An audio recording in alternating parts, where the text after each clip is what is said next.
2 Chronicles 7:14 says, "If my people, which are called by my name, will humble themselves and pray, I will meet them and heal their land." Let's bow our heads. Heavenly Father, we come before you today, and we thank you for the amazing privilege we have as Americans to be here freely. We thank you for the amazing privilege we have as members of the RNC to represent the values that Americans hold dear, that created this wonderful country, America. And Lord, that's what we are fighting for. Heavenly Father, I want to thank you for Lara McDaniel. I want to thank you for her leadership and her courage. I want to thank you for her grace as she has been under fire. And God, I pray that you would bless her and her family on her next journey. I pray for Michael as he steps into this new role. I pray, God, for wisdom and discernment, and that he would be a seeker of what is true and just. And God, I pray that for each and every one of us as we head home, that we would represent with honor the things that we so fervently defend. Thank you for the amazing God that you are. Thank you for being the creator of our lives. And thank you for your goodness and your faithfulness. In Jesus' precious and holy name we pray. Amen.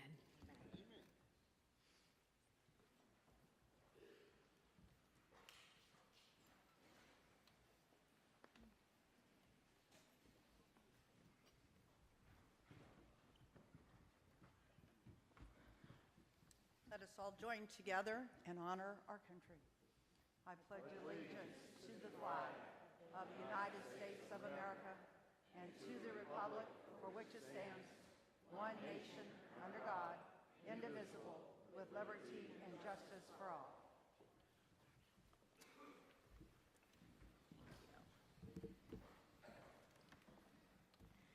Thank you. The following members have been designated to serve on the proxy committee: Anne Hathaway, National Committeewoman for Indiana; Craig Campbell, National Committeeman, Alaska; Jessica Patterson, State Chairman for California; Glenn McCall, National Committeeman for South Carolina; Cindy Sidaway, National Committeewoman for Idaho; Frank Bordeaux, State Chairman for Mississippi; Shane Gettle, National Committeeman for North Dakota; Jennifer Rich, National Committeewoman for North New York; John Fry, National Committeeman for Connecticut; and Larry Peck, National Committeeman for West Virginia. Anne Hathaway will serve as chairman of the proxy committee. I would like to ask those appointed members to convene on the side of the room where counsel's office is to review submitted proxies. While the proxy committee is meeting, Vicki Drummond will lead us in roll call.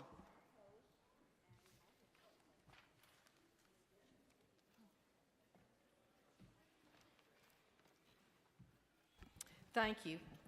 Paul Reynolds, John Wall, Ann Brown, Craig Campbell, Cynthia Henry, Royal Sword, Frank Barron, Amada Radewagen, Gina Swoboda, Tyler Boyer, Lori Klein Corbin, Joseph Wood, Jonathan Barnett, Mindy McAlinden, Jessica Patterson, Sean Steele, Harmeet Dillon, Dave Williams,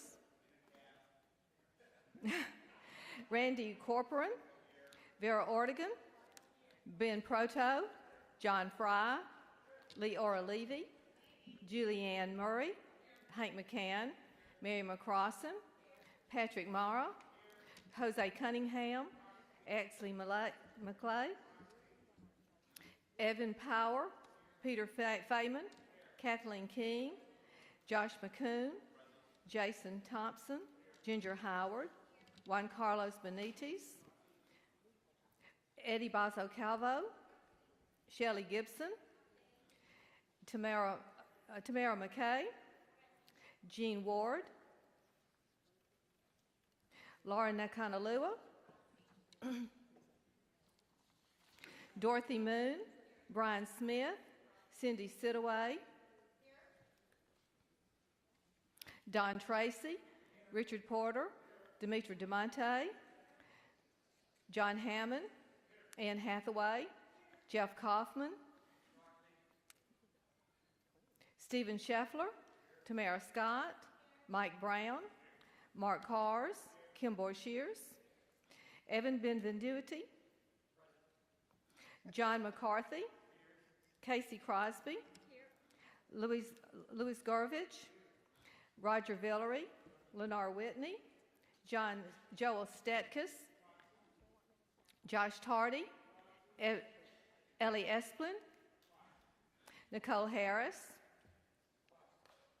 David Bossy, Nicolee Ambrose, Amy Carnavale, Ron Kaufman, Janet Fogarty, Pete Hoekstra, Rob Steele, Kathy Burden, David Hahn, Alex Blakash, Barb Sutter, Frank Bordeaux, Henry Barber, Jenny Lucky,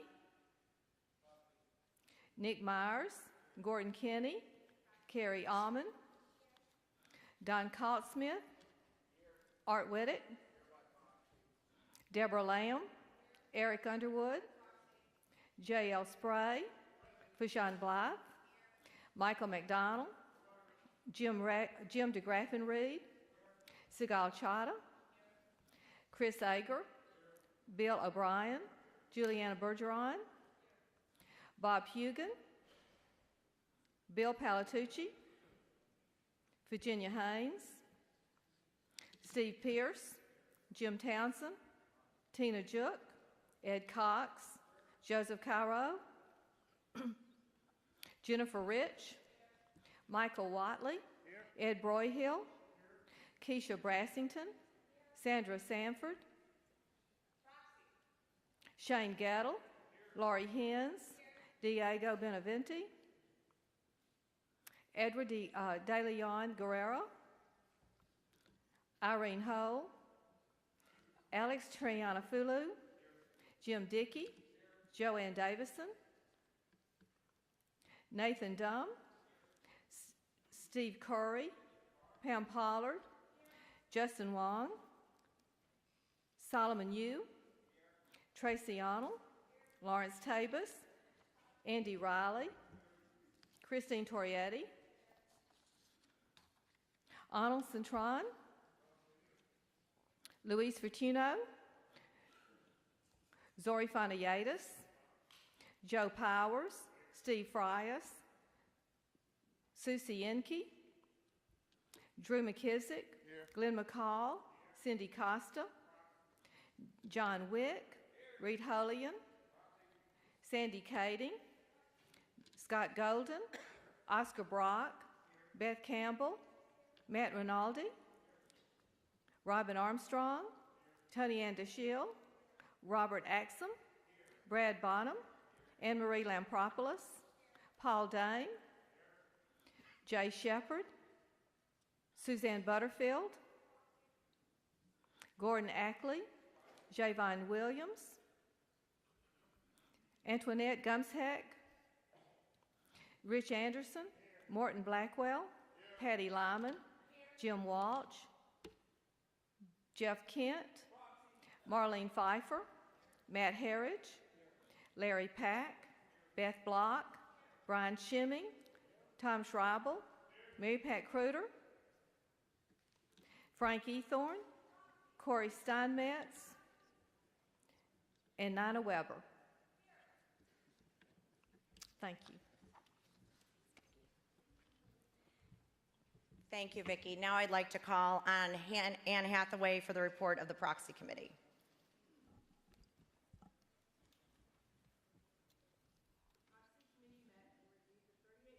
That were submitted to the Secretary of the RNC. The Proxy Committee has determined that all 38 submitted proxies are in order. On behalf of the Proxy Committee, I conclude this report and move that the RNC accept the report of the Proxy Committee. Without objection, the report of the Proxy Committee is accepted.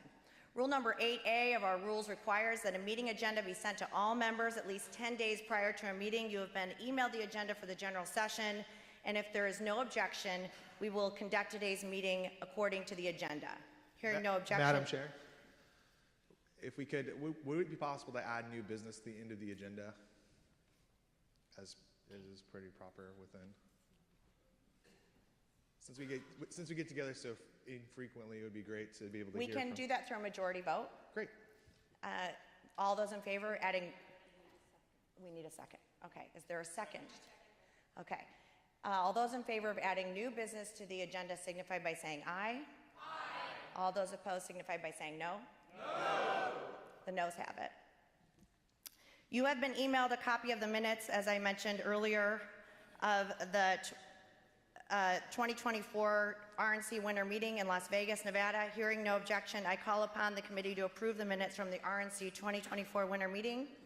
Without objection, the minutes are approved.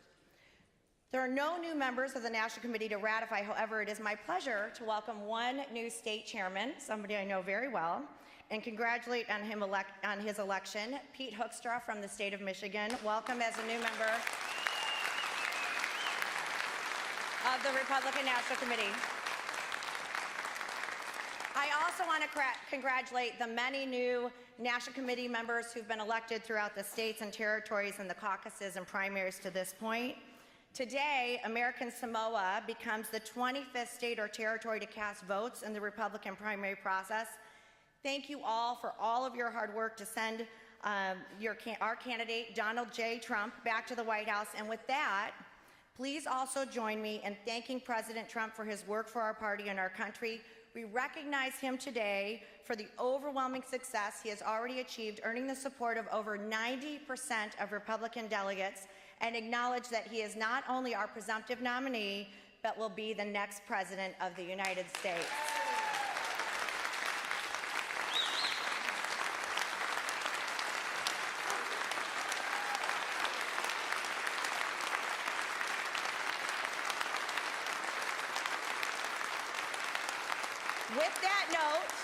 With that note, I am going to ask you to join me as recognizing President Trump as our nominee and the next president of the United States. All those in favor signify by saying aye. Aye. I'm not even going to ask for the noes. Okay. It is now my pleasure to invite co-chairman Drew McKissick for the purpose of giving his report.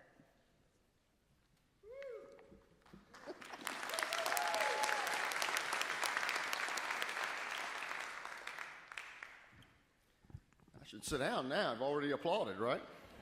Well, good morning, fellow Republicans. How are you? Are you proud to be Republicans today? Come on. All right, fantastic. Well, thank y'all so much for everything that you all do for our party at the state level and the national level, the local level, all the hours, the time, the resources that you put into everything that you do, because you know, just as I do, that this matters. This makes a difference. This is important. You know, I think we would all agree here that we live in the most blessed country on the face of the earth. Would you all agree? Yes. And we've got this wonderful thing in this country called self-government, and it gives us the opportunity to get involved and to make change. But that first part of that phrase is the most important part of that phrase, self-government. And that's what we're about. That's what our party's about. That's why we show up, why we get involved, because we care. Because as a member of this body, a friend of ours, Morton Blackwell, once said, personnel is policy. Personnel matters. And if policy is important, then that means the personnel are important. If the personnel are important, that means the elections are important. And that means what we do here is important. Our party matters. The local level, the state level, the national level, despite everything that would conspire to make our party less relevant, from campaign finance law, in some cases to election law, to you name it, but it still matters. It makes a difference. And when we do it right, when we work together and we do it right, it makes an even bigger difference. You know, this is not, as you all know, a spectator sport, right? There are no participation trophies in politics. And we've got a culture out there that's basically getting everybody used to the fact that, you know, if you just get involved, you get a trophy. Like, no, there are no participation trophies. It is a tough business because we're opposed by people who believe things in many cases that are diametrically opposed to what we believe. But the one way that we can guarantee that they're successful is if we sit down and we don't get involved, and that we don't get more people who think like we do involved. That's our job. That's our job, to bring those people in, to show them why this party matters and this process matters and that they can make a difference. And when we show them that they can make a difference and we open their eyes to that, then we can win. And we can win in places, and many places that we haven't won before. I'm proud to say in South Carolina, in the last election cycle, we won in 4 districts that we hadn't won in 150 years. Deep blue territory. Why? Because we got people engaged. We show them that it matters. We show them what our party believes, we get that message across, and we can win. But, you know, the thing that we always have to remember, whether blue states, red states, et cetera, nothing is permanent in politics. Nothing is permanent. There are no permanent red states. There are no permanent blue states, counties, cities, you name it. All there is the next election. And we're just one election away in a red state from having problems. You're one election away in a blue state from being able to celebrate. But there's only the next election that's in front of you. What are we doing to open the eyes of those folks who think like we do, who are sitting next to us at church, standing next to us at work, and to get them involved so that we can be successful? Because, as you all know, if you don't win, you can't govern. Can't govern if you don't win. The guy or gal who lost, they don't get phone calls asking what the tax rates ought to be, or whether or not CRT should be in the schools, and DEI, and you run down the list of the alphabet, soup of things that we deal with today. They don't get those phone calls. We have to actually win. Losers don't make policy, and I hate losing. I remember, I think I told you all a year ago, I hate losing more than I hate watching the Lifetime channel. It's like that much. I hate losing. Our job is to win. Would y'all agree with that? Our job is to win. And winning is about preparation. What are we doing to prepare ourselves to win? And we've got those fundamentals that we talk about all the time. Our message, how we get our message across, how we help people understand that our message is relevant to them, that it matters. The manpower, the organization that we have to put together to actually turn out the votes that we need to win, and then raising the money to make the first 2 things possible. That's it. Those are the fundamentals of our job. And sometimes it's easy for us to get distracted with other things that don't have anything to do with those fundamentals. That's our job, to ruthlessly focus on those things. But then we have to build a team to make that possible. And that's why we're here today. This politics, good politics, is about building a winning team. And sometimes you need new people on the team. You got to bring in new folks to get the job done. And so, as I assume, the chair election makes me ineligible to serve as co-chair, then I will resign my position as co-chair. But I'll still be here. I'm not going anywhere. I'll still be here to work with each and every one of you in any way I can to help you and to make sure that we win up and down the ballot and all across this country, that we win, we keep the House, we win the Senate, and we win the White House by putting Donald J. Trump back in as President of the United States. Can we get excited about that? Thank y'all so much. God bless you.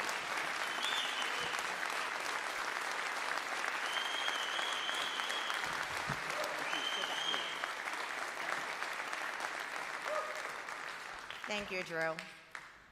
Well, good morning and welcome to Houston. I love this city, and I hope you have all seen why we have chosen this city to host our 2028 Republican National Convention. It is a little bittersweet to be with all of you here today as I step down as chair after 7 years of working with you all to elect Republicans up and down the ballot. Actually, 10 years on the committee. And as you all know, I have a tendency to get emotional sometimes, so I have a bet that I won't, so it's a big bet, so I'm going to really work hard not to. But I need to start with my thank yous, and I want to get that out of the way. First, I want to thank all of you. Thank you to this entire committee, the RNC, these volunteers, all of you who are leaders in your state. Thank you for all that you've done. Thank you for voting for me 4 times, a record 4 times. I appreciate you more than you will ever know. You are my family. Now, we don't always agree. We know that, right? But we do agree on the vision for our country, and we know that we're doing the right thing to protect the American people, so thank you. I want to thank the many, the men who served as co-chair during my tenure, Bob Paduchik, who's here from Ohio, Tommy Hicks from Texas, and Drew McKissick. Let's thank him again from South Carolina. I want to thank the RNC staff, and you'll see them around this room. A lot of them aren't here for the past 7 years. These young, bright, talented individuals who give so much, who come to DC or work in the field because they love our party and they love our country, and they get their start in our building, and they're phenomenal, and we couldn't do it without them. Please join me in thanking the RNC staff.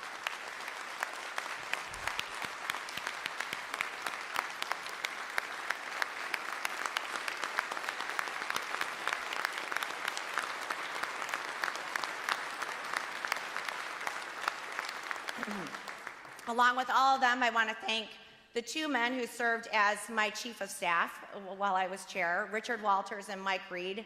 They're phenomenal. I appreciate you both so much. Thank you. And of course, you all know the chairman's office, the schedulers, the women who have traveled with me, who work so hard. They're in the States with you. I couldn't do it without them. They know our family. Shannon Fisher, who's not here, Emma Connell, Taylor Rogers, and Emily Tremblay, who just got engaged, by the way. Emily. We could not have been successful without our fantastic finance chairs, who are also volunteers, who give so much time. And I've been blessed to have 3 amazing finance chairs in Steve Wynn, Todd Ricketts, and Duke Buchan, who has been the #1 fundraiser and giver to the RNC during my time as chair. Thank you to all of you. I also want to thank President Trump for giving me this historic opportunity after his win in 2016 and tapping me to be only the 2nd woman in history to lead the Republican National Committee. My mom is here today, Ronna Romney, the OG Ronna, and my stepdad, Bruce. Hi, guys. Thank you for everything. We've got a lot of family watching online, and our kids aren't here, but I really want to give a shout out to Abigail and Nash. You guys saw them when we came in. They were just 11 and 13 when I started this job, and they were just the cutest. They're the cutest kids still, but they were just in awe of all of you. You were so wonderful. You've been part of their lives. They love you. Abigail is on study abroad in London. Today is her birthday. International Women's Day is her birthday. Happy birthday, Abigail. We love you. Nash is in school. He could care less about what's going on here, but we love Nash. Thank you. And then Patrick, my husband Patrick, who's right back there. And this is when I knew I'd get emotional. I'm not going to, though. Patrick is amazing. When President Trump and the team came to me to do this job 7 years ago, I said no. I said no.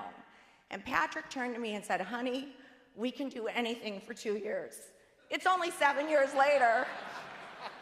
He's the most amazing man and husband. And I'm going to say, as women, as moms who work and are on the road and do these things, you know, your kids, when they're at the baseball game that you're missing, they don't care that you're on Air Force One with the president. And they notice their mom's not there, but Pat was always there. Pat's an amazing person. I love you, honey. Happy 25th anniversary.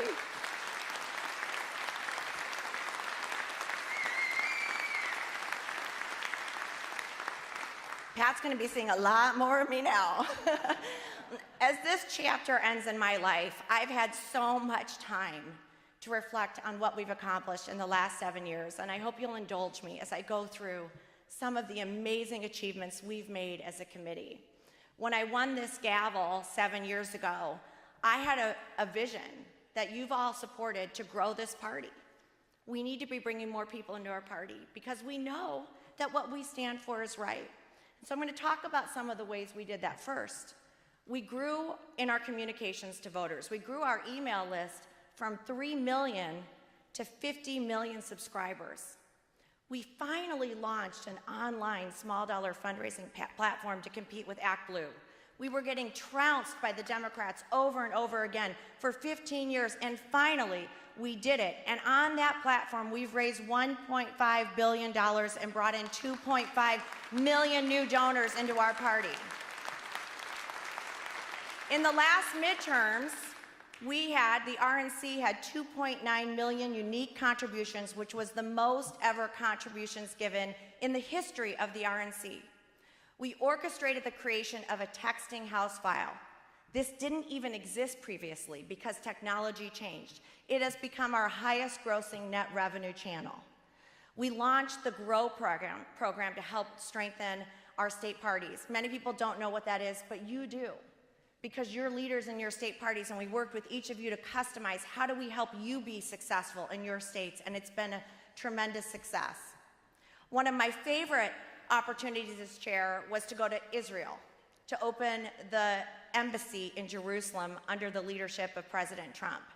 And it was another honor to bring on the Republican Jewish Coalition as a partner in our debate last November, the first time in history either party has partnered with a Jewish organization for a presidential debate.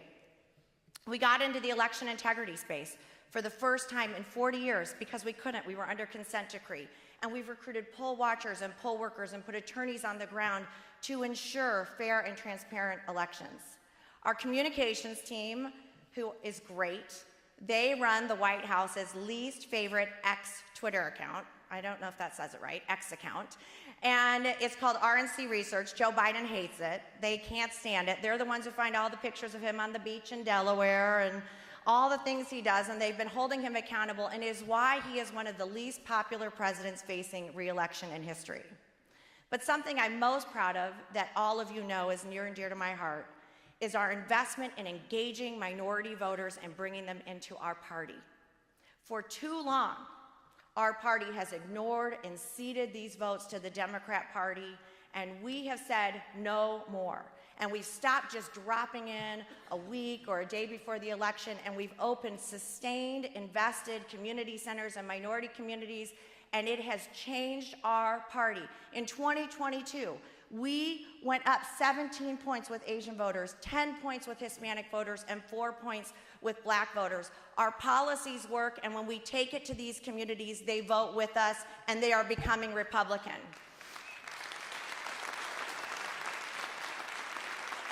The RNC plays such a vital role in our ecosystem. And for those of you who don't know, a lot of people do TV, but we're the nuts and bolts, we're the infrastructure.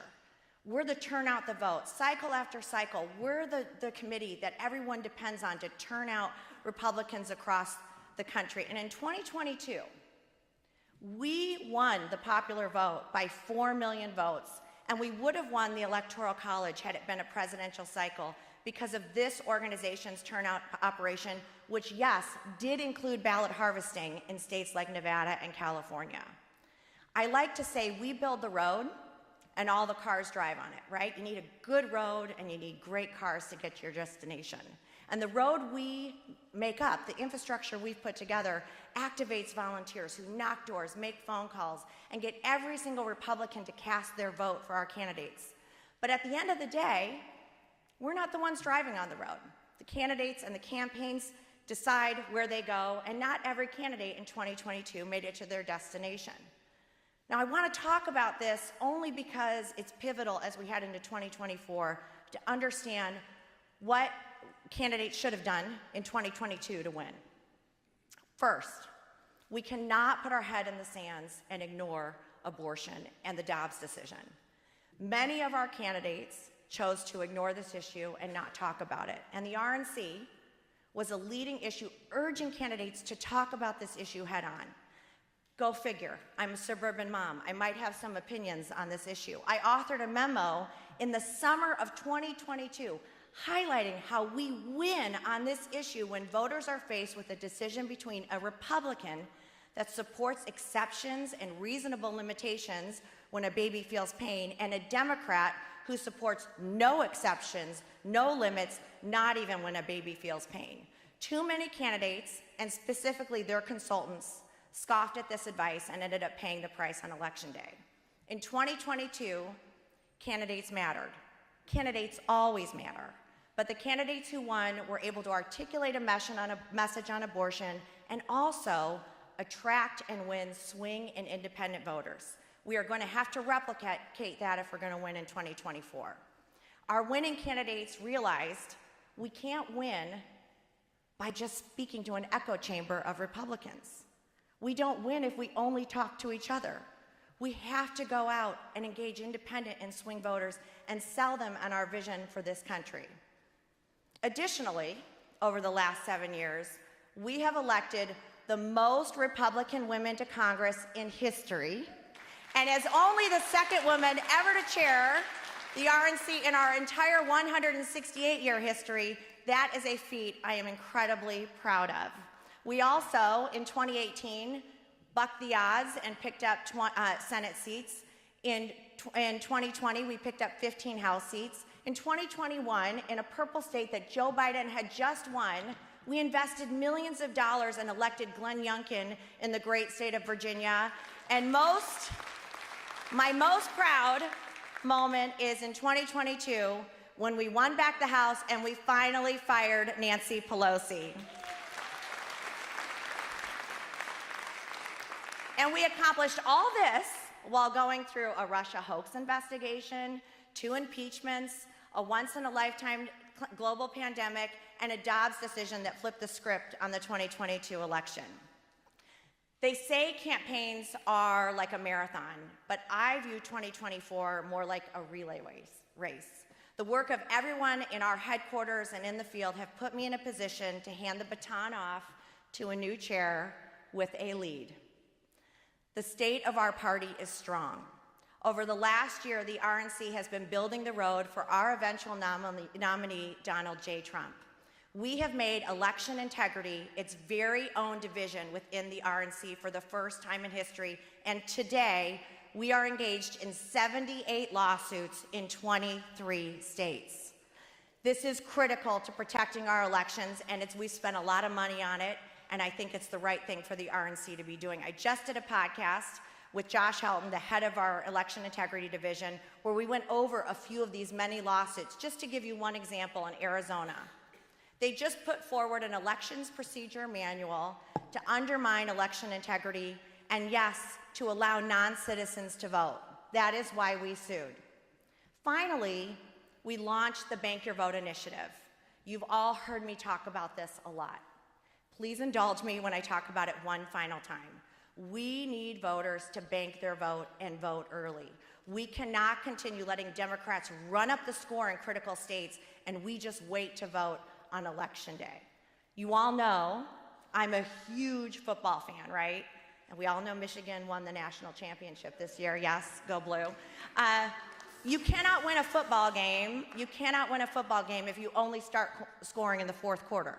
We all know this. If Republicans succeed in getting Republicans to vote early and ballot harvests were legal, Donald Trump will win in November. It really is that simple. We've launched websites for all 56 states and territories in 16 different languages to inform voters where to vote, how do you get your ballot, how do you request an absentee ballot, how do you track your ballot, where's your polling location. This website is critical. It's called bankyourvote.com. I hope you all go there, but we can't make Bank Your Vote successful alone.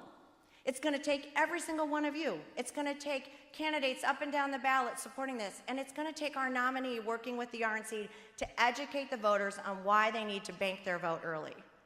We've also hired election integrity and political state directors in 15 battleground states, including important House and Senate states like Arizona, New York, and Montana.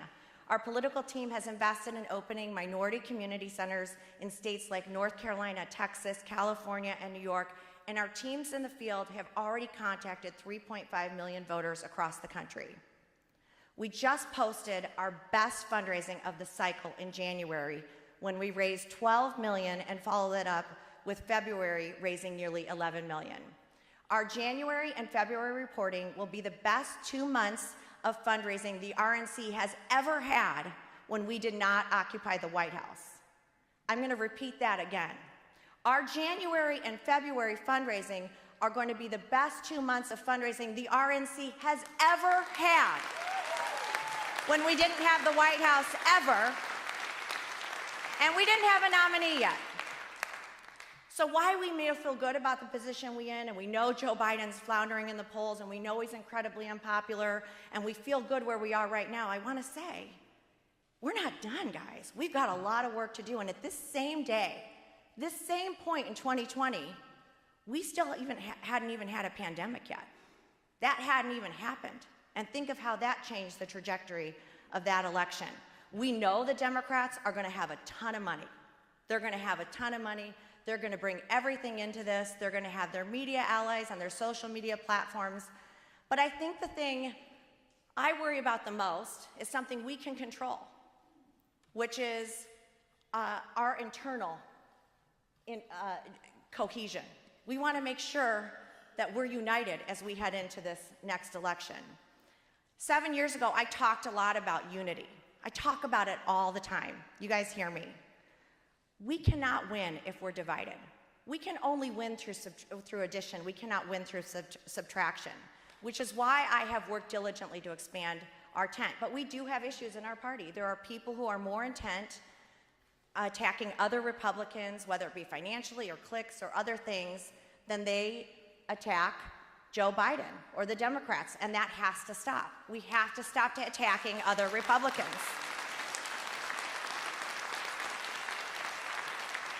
And if we spend our time attacking each other, we guarantee that the Democrats are going to win. Now, I'm going to share a story I've shared many times. Many of you have heard it about my mom. I shared it at the Reagan Library last year.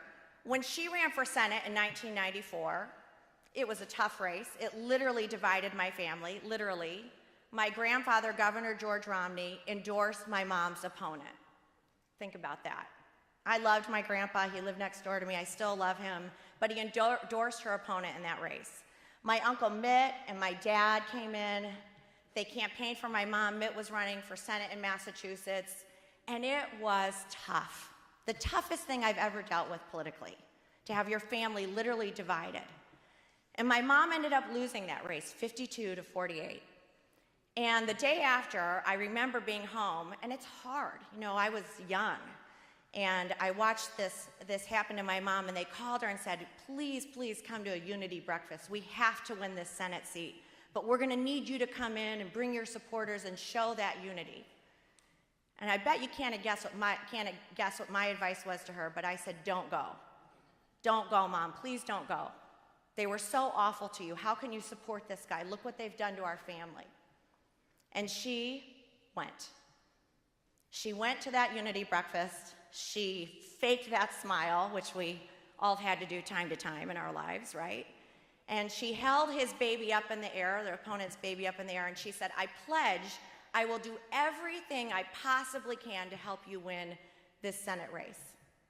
I cannot imagine how hard that must have been for her. But she put our party and our country above her personal pain, and Republicans won that seat for the first time in 2 decades.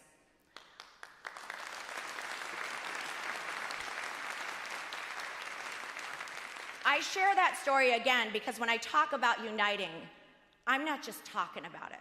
I've walked the walk. I've seen my family walk the walk. We have to unite. Just as my mom did 30 years ago, I will do everything possible to re-elect President Trump in November. And I ask that all of you out there who worked so hard during this primary season or supported another candidate, that you come in and join me in supporting our president as well, our future president as well. We need you. We need you. Now, I'm stepping aside today because I have long promised to put the nominee and their plans for the RNC first. Winning the White House back is just too important for me to do otherwise. President Trump deserves to have the team he wants in place at the RNC. When I made the decision to step aside, there was no one else I supported to be the next chair more than Michael Watley.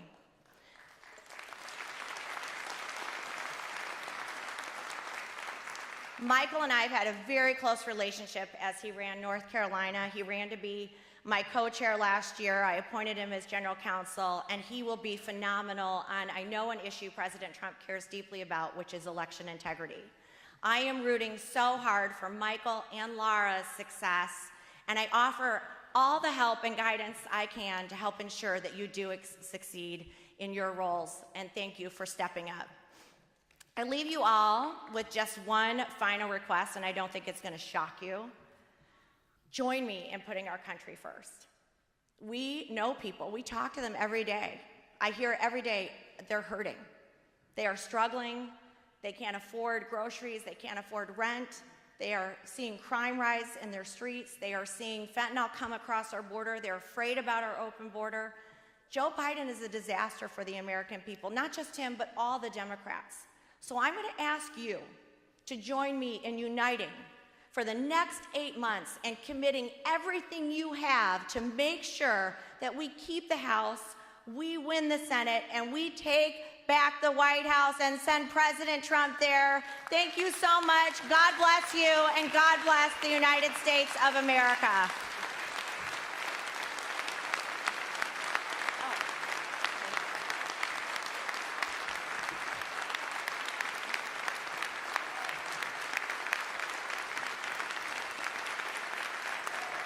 Thank you.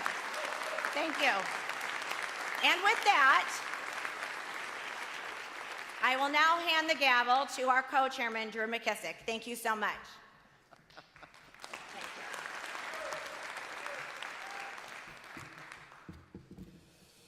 Thank you, ma'am.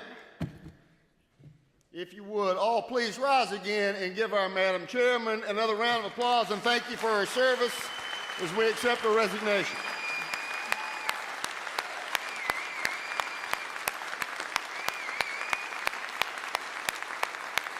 Thank you.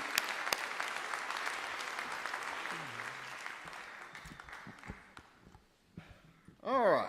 Now that we've accepted the resignation pursuant to Rule number 4C of the RNC rules, vacancies in the office of chairman shall be filled by the Republican National Committee in the same manner in which the chairman was elected in the first place. RNC officers, or elections rather, are governed by Rule number 5B, which reads in part, all officers except the vice chairman shall be nominated from the floor and shall have at least a majority vote of the Republican National Committee members in each of 3 states in order to have their names placed in the nomination. Only one candidate provided the necessary documentation of support from at least 2 members from 3 states for the office of chairman. A candidate's nominating and seconding speeches will be allotted 5 minutes total. Parliamentarian Kay Cruz will keep time. Nominating speeches will be made from the podium. Seconding speeches will be made from the microphone on the floor. Only the members recognized for nominating and seconding candidates will be allowed to speak. Following the close of nominations, a voice vote will be conducted. After the election, the elected officer will have the opportunity to address the body. These are the procedures we have followed in the past for officer elections, and without objection, these are procedures that we will follow again today. Hearing no objection, we'll proceed to the election of chairman of the Republican National Committee. Michael Watley is the only candidate for chairman who has demonstrated the required support for the nomination. The chair recognizes Jim Dickey, committeeman from Ohio, for the purposes of nominating Mr. Watley.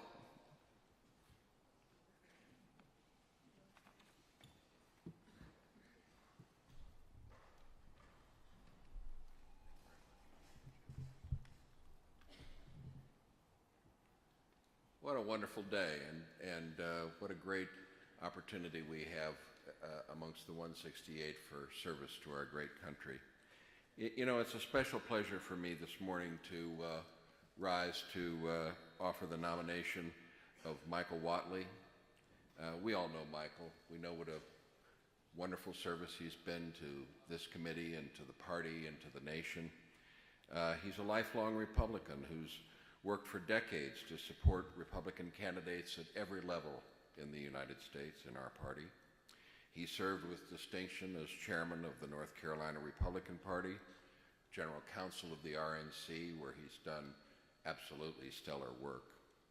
And as our chairman, Michael will bring a focus and a dedication to the RNC, and he will work relentlessly to elect Donald J. Trump as our 47th President of the United States, flip the Senate, expand our majority in the House of Representatives, and help us in our individual states win elections up and down the ballot.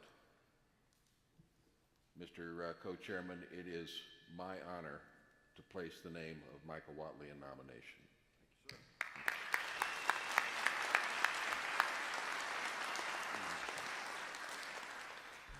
Thank you, Jim. The chair now recognizes Casey Crosby, RNC Treasurer, National Committee woman from Kentucky, and Joe Powers, State Chairman for Rhode Island, for the purposes of seconding the nomination. Casey? Thank you, Co-Chair. For all of you who know Michael, you know he has 3 priorities to lead us to victory in November. That is, get out the vote, protect the ballot, and raise the money. In North Carolina, we all know Michael has built one of the most successful Election Day operations in the country.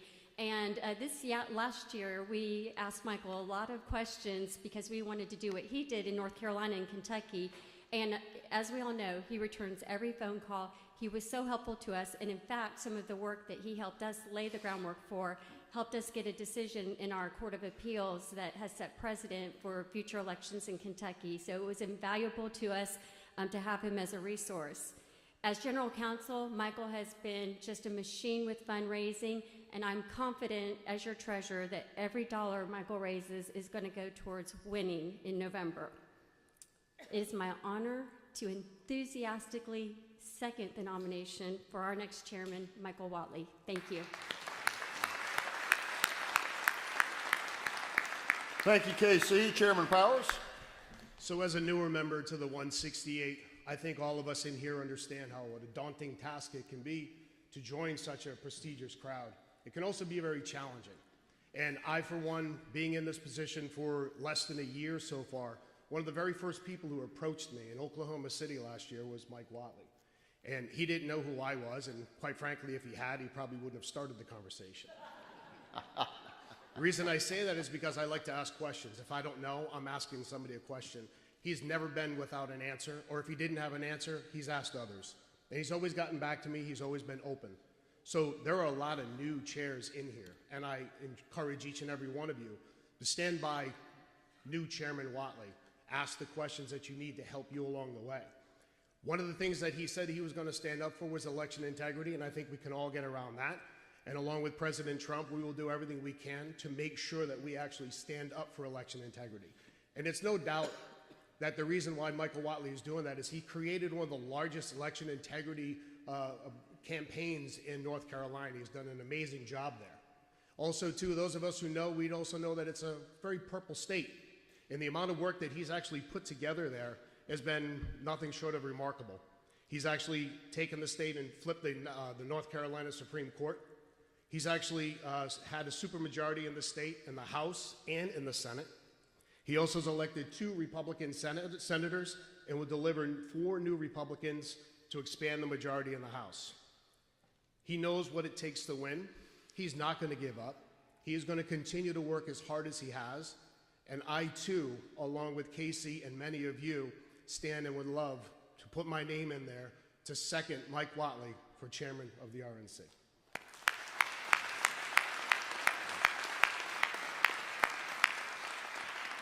Thank you, Chairman Powers. So the name of Michael Watley for chairman of the Republican National Committee has been moved and has been seconded. Since there are no other candidates who qualify under Rule 5B, nominations are now closed. So we'll now move to a vote. The question is on the election of Michael Watley as chairman of the Republican National Committee.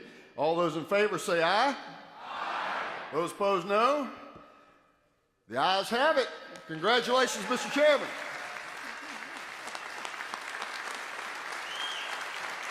The gavel is yours. Thank you.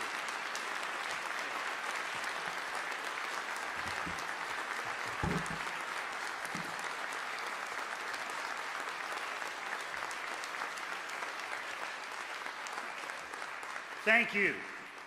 And please join me in thanking Co-Chairman McKissick for his service to our party as we accept his resignation.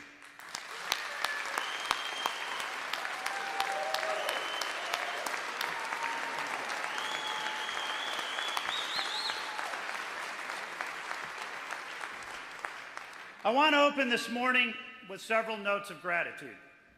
First, I want to thank the members of the RNC for entrusting me with this position at this critical time. I have been overwhelmed by the support and encouragement that I've received over the past couple of weeks as I have talked to the members of the committee. Knowing that I have the opportunity to work with and for all of you is both humbling and exciting. I want to thank Lara McDaniel for her grace and vision as our chair for the past 7 years. From the moment that I stepped onto this committee in 2019, she has been a friend and a mentor. and I am grateful for her leadership and service to the Republican Party and our candidates across the country.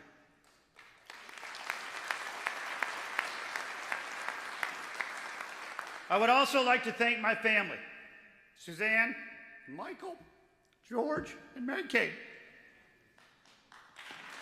Although they could not be with us here today, school still calls. They've been amazingly supportive, and I could not even contemplate this journey without having them beside me. Finally, I would like to thank President Trump for his trust and support. There is no one who has been more focused on fighting for the American people, and I am grateful for the opportunity to work with him to win and help revitalize our great nation.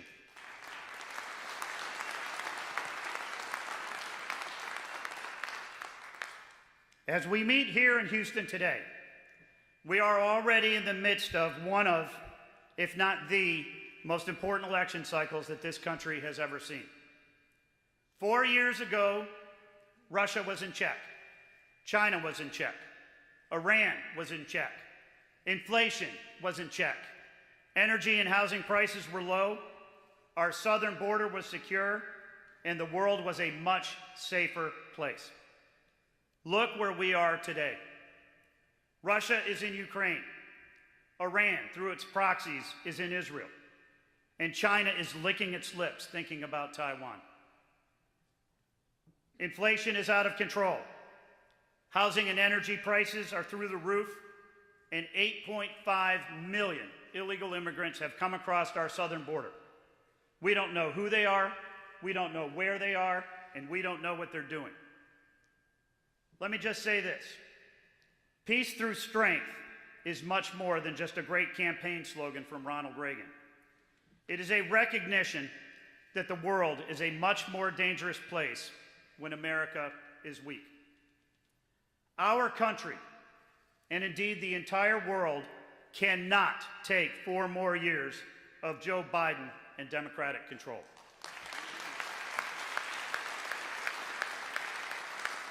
In less than 8 months, we are going to determine the fate of not only the United States, but of the entire world. And this body, the RNC, is going to be the vanguard of a movement that will work tirelessly every single day to elect our nominee, Donald J. Trump, as the 47th President of the United States, flip the Senate, expand our majority in the House of Representatives.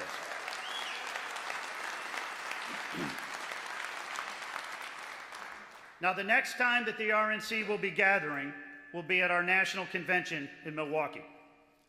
I'm extremely excited to work with our Committee on Arrangements, led by Chairwoman Ann Hathaway and Vice Chair David Bossie, along with our Milwaukee Host Committee, chaired by Reince Priebus, to host a world-class event which will formally nominate President Trump and showcase the best of the Republican Party to the entire world.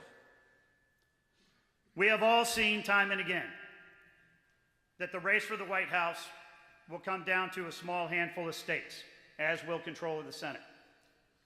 And control of the House of Representatives will come down to a small handful of districts. The races in those states and districts will be won or lost by the narrowest of margins. In order for Republicans to win, we must focus on 2 primary missions: getting out the vote and protecting the ballot, which means that the Republican National Committee will be focused like a laser on getting out the vote and protecting the ballot.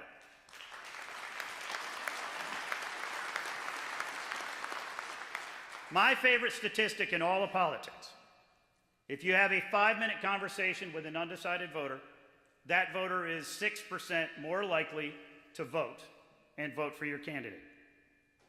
Every year, more and more voters are voting early or by mail. We must make sure that we are talking to those voters before they cast their ballots. We have millions of low propensity voters who will vote for Republicans if we can turn them out. In order to win, we must identify, target, and communicate with those voters. To do that, We will build our efforts to register new Republican voters. We will build our data program to target the voters we need to be reaching out to. We will recruit and train tens of thousands of volunteers to knock on doors and make phone calls in order to have those critical 5-minute conversations and get those voters to the polls. Everyone in this room and every voter across the country knows that we must protect the sanctity of their vote. As your general counsel, I have worked closely with Chairwoman McDaniel to build our election integrity program from scratch. We have hired attorneys across the country. We've already filed more than 75 lawsuits in 23 states and are working closely with state legislators and election regulators to ensure that state laws, rules, and regulations will ensure fair, accurate, secure, and transparent elections. We have also hired and placed election integrity directors in battleground states who are already recruiting and training tens of thousands of volunteers to serve as poll judges, workers, and observers, who will act as real-time monitors whenever votes are being cast and counted. And we will do more. If our voters don't have confidence that our elections are safe and secure, nothing else matters. We will work relentlessly in every state to ensure that it is easy to vote and hard to cheat. Over the next 8 months, the RNC will work hand in glove with President Trump's campaign to deliver on these core missions. If a dollar that we have is not directed towards winning this November, that dollar will not be spent. If a proposal or a request comes to us that is not focused on winning in November, it will not be considered. From now until November 5th, we have an incredible amount of work to do in order to deliver the votes to return Donald Trump to the White House, flip the Senate, and expand our majority in the House of Representatives. I know that this committee is ready to roll up our sleeves and get to work.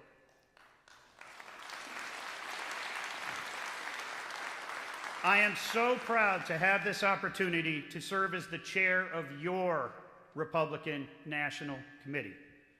I am grateful for your trust and your support, and I'm truly excited for the opportunity to work with each and every one of you to win big this November. Thank you.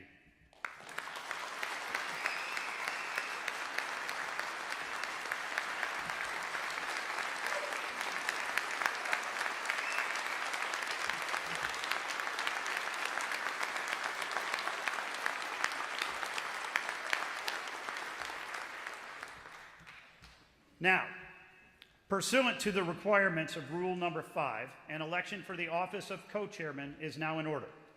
Without objection, we will follow the same procedures for this election as we just used for the chairman's election. Lara Trump is the only candidate for co-chairman who has demonstrated the required support for her nomination. The chair recognizes Beth Block, National Committeewoman from West Virginia, for the purpose of nominating Ms. Trump for the office of RNC co-chair.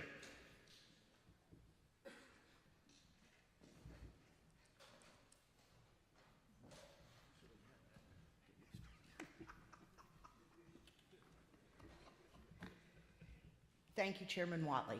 Ladies and gentlemen, esteemed members of the Republican National Committee and special guest. In West Virginia, country roads take us home. Today, the roads have led us to Houston, where we begin the journey home to the White House, together and united. Today, I'm incredibly proud to nominate, without hesitation, an exceptionally kind, smart, and capable individual for the position of Republican National Committee co-chair, Lara Trump. Born in Wilmington, North Carolina, Lara was raised by parents who instilled in her the importance of family and fostered a deep appreciation of the values held close by many Americans: faith, freedom, and optimism in being able to achieve the American dream. In 2014, Lara married a young businessman, Eric, and in 2017, she began her most important role as a mother to son Luke and daughter Carolina. Presently, and for many years, Republicans and conservatives have been in a battle for our nation. While many people would shy away from the fight, Lara has consistently been at the forefront, exhibiting the needed fortitude, campaigning the conservative message so often ignored by Democrat politicians and the biased media, disconnected from the hardworking Americans they wholesale. Lara Trump keenly represents the spirit and the unwavering commitment that define the America First conservative movement. As a devoted wife, loving mother, and proud American patriot, Lara has command of the core values of our party, and she is not afraid to express them. Her dedication to our good work is not just commendable, it is a convincing example of leadership already in action. In a world where qualifications are often measured by titles and years of experience, we are reminded of a powerful truth. God does not call the qualified, He qualifies the called. Lara Trump is the embodiment of this truth. Her journey is a testament to the fact that passion, integrity, and a deep-seated love for one's country can indeed pave the way for transformative leadership, as we saw in President Trump in 2016. I would not let anybody define the Republican National Committee as an embattled party. We are an empowered party. Our unity, our resolve, and our dedication to the principles of conservatism is our greatest strength. In the face of challenge, in the midst of trials, let us stand together, unwavering in our commitment to the ideals that have made America great. In nominating Lara Trump for Republican National Committee co-chair, I am nominating a leader who is ready to stand at the forefront of this battle. Fellow Republicans, the time is now. Let us come together, let us stand together, let us be united in our purpose and steadfast in our resolve to support Lara Trump for Republican National Committee co-chair. Together, we will forge ahead, championing the America First agenda and securing a brighter, more prosperous future for our party and for our country. Together, we will make America great again. May God continue to bless our country, our leaders, our members, and President Donald J. Trump. Thank you.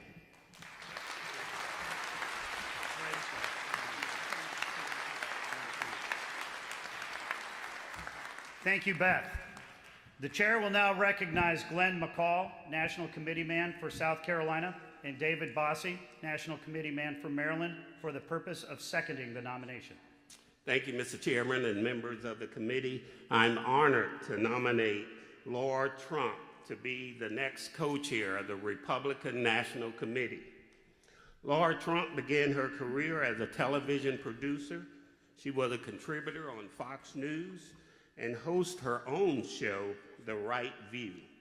She is an excellent businesswoman and entrepreneur, using her talents on the campaign trail.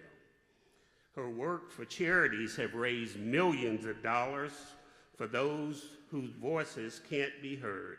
She brings to this role a passion and experience that are hard to find. Thank you.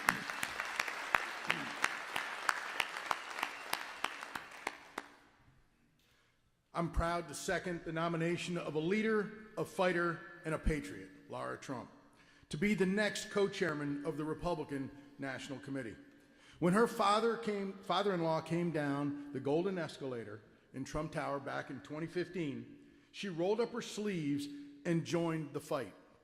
And that's when I first met her.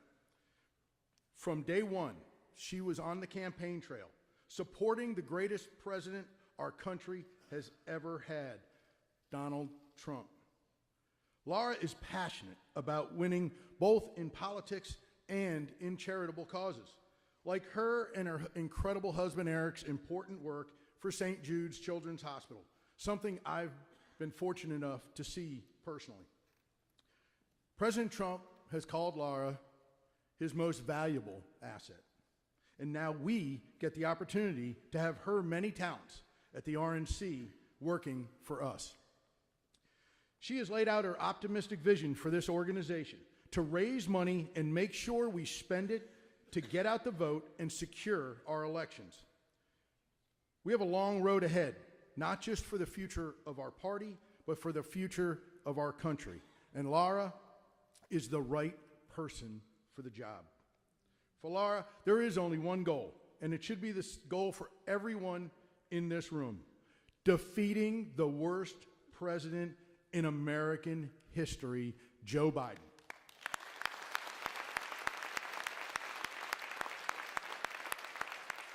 She knows that we need to save our country, keep the House, win the Senate, and re-elect Donald Trump.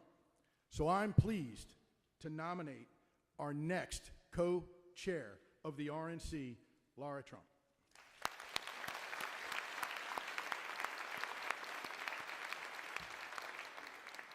Thank you, Glenn. Thank you, David. The nomination of Lara Trump for co-chairman of the Republican National Committee has been moved and seconded. Since there are no other nominations that qualify under Rule 5B, nominations are now closed. We will now move to a vote. The question is on the election of Lara Trump as co-chairman of the Republican National Committee. All those in favor signify by saying aye. Aye. All those opposed, please say no. The ayes have it, and Lara Trump is elected as co-chairman of the Republican National Committee.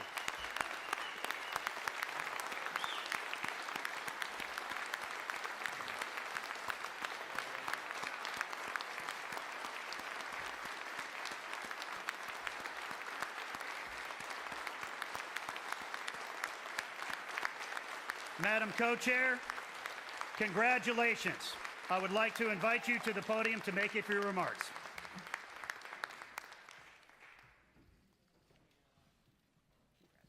Congratulations to you. Well, this is an exciting day here in Houston, ladies and gentlemen. Wow. I just have to say, look, I was going to prepare a speech. I had a bunch of things written down. I said, you know what, I want to come here and I want to speak from my heart. I've had an opportunity to call and now in person meet with so many of you. I know what you guys do all across this country. I know the commitment you've made. I know how important this role is, and it is truly an honor to be here to work alongside all of you over the next 241 days. That's right, we're keeping track. Because we know what the goal is at the end. We have one goal. The goal on November 5th is to win, and as my father-in-law says, big league. We're gonna win on November 5th, right? And I wanna say thank you to, first of all, Rana and Drew for passing along the baton, as Rana mentioned earlier, to me, to Michael. We are going to work our hardest over the next 8 months. I can promise you that. It's an honor as well to work with someone else from North Carolina. Did y'all do this on purpose? We got the North Carolina contingent. Everybody else, it's okay. I've known Michael for so long, and he is a fighter, he's a worker, he's a doer, and that's exactly what you're gonna see out of the Republican National Committee with us at the helm. We're gonna be doing and working and winning. My husband, Eric, was here. He had to go catch a flight, so he was here with me, and I wanna say thank you to him. Since the day that my father-in-law came down the golden escalator, everyone remembers that famous day, this has never just been about each of us as individuals. It is about us as a family, and it's been about our country. And with Eric by my side, I have done things that I never imagined possible. Believe me, 10 years ago, had you asked me if I would have ever been part of a presidential campaign, I would have said you're crazy. And yet I worked for 3 years as a senior advisor to the Trump campaign.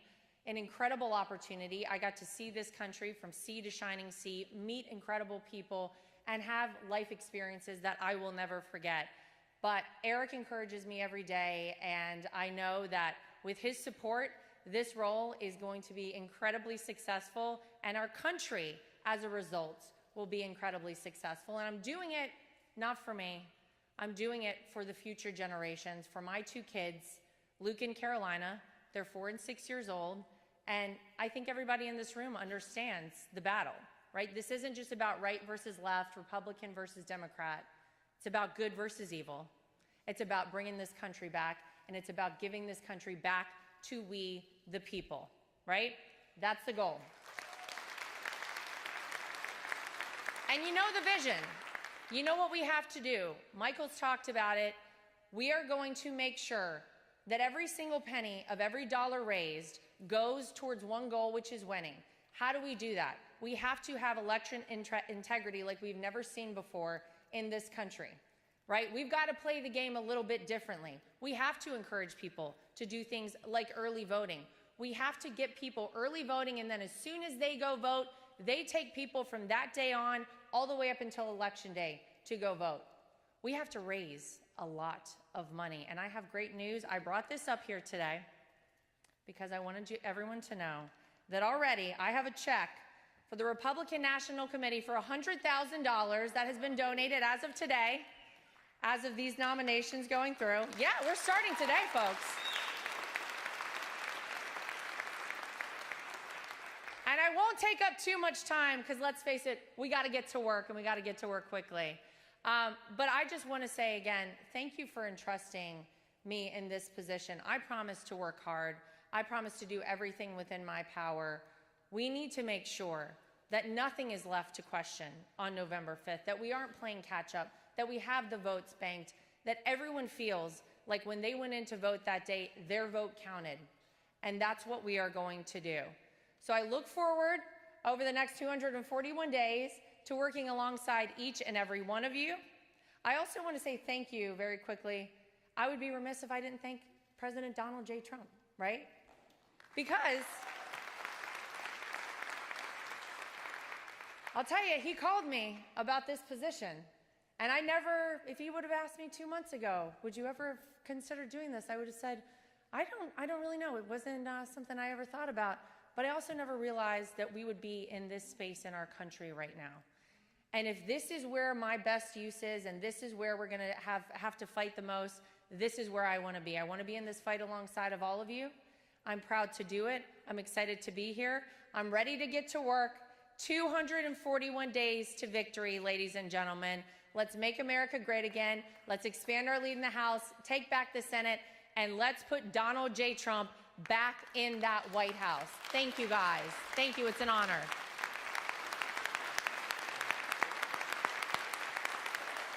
Madam Vice Chair. Oh, do I come here? Vice Chair. Have a seat. Thank you very much.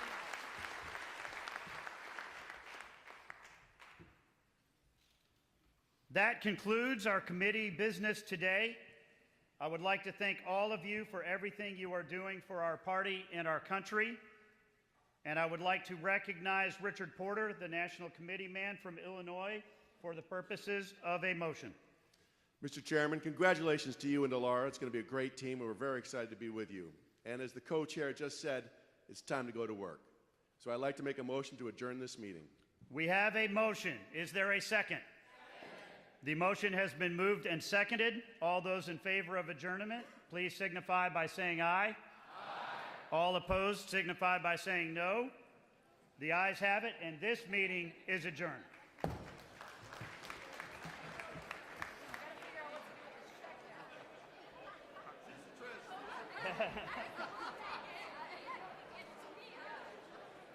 Dude, thank you, man.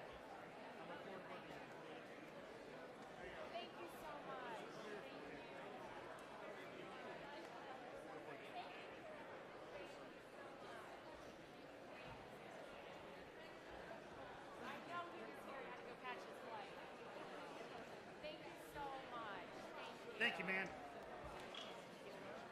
you. Amazing. Yeah, thank you. Please. Okay. Thank you, guys. Thank you, Don. So much. Thank you. You're so sweet. Thank you. We are supposed to stay here and get some official pictures. Where do we do that? I think they just told us to stay here. They'll come up here. Thank you. Thank you, buddy. Oh, that's so nice. Thank you. Thank you. Thank you so much. Okay, where do you want us? Right? Okay. You got it? Yes, thank you. Yeah, he's right here. There.